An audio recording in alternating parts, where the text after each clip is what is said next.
Dobrodošli na kanal Moji recepti. Danas za vas pripremam sataraš. Prvo ću malo zarezati paradajz i staviti ga u toplu vodu da bi lakše skinula koru. Meni na primjer smeta ova kora, uzrokuje mi žgaravicu. Dugo sam mislila da mi smetaju paprike, ali kada sam počela da gulim paradajz, shvatila sam da mi je sve vrijeme smetala kora od paradajza.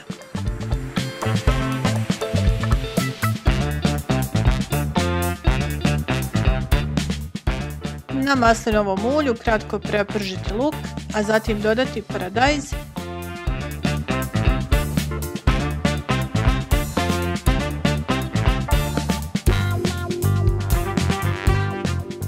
i paprike. Ja koristim 3 paprike srednje veličine, crvenu, žutu i zelenu.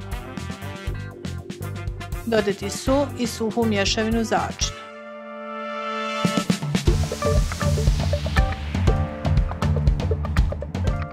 Sve zajedno pržiti 10 minuta dok paprike malo ne omekšaju.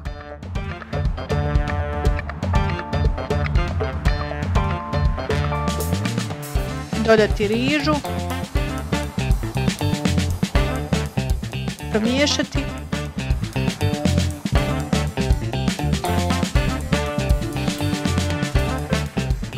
a zatim dodati povrtni temenac.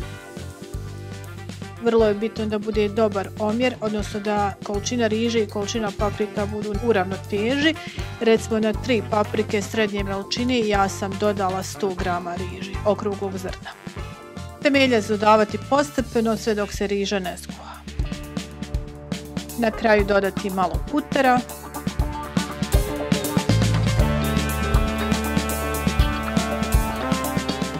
Sataraš je gotov. Servirati i poslužiti.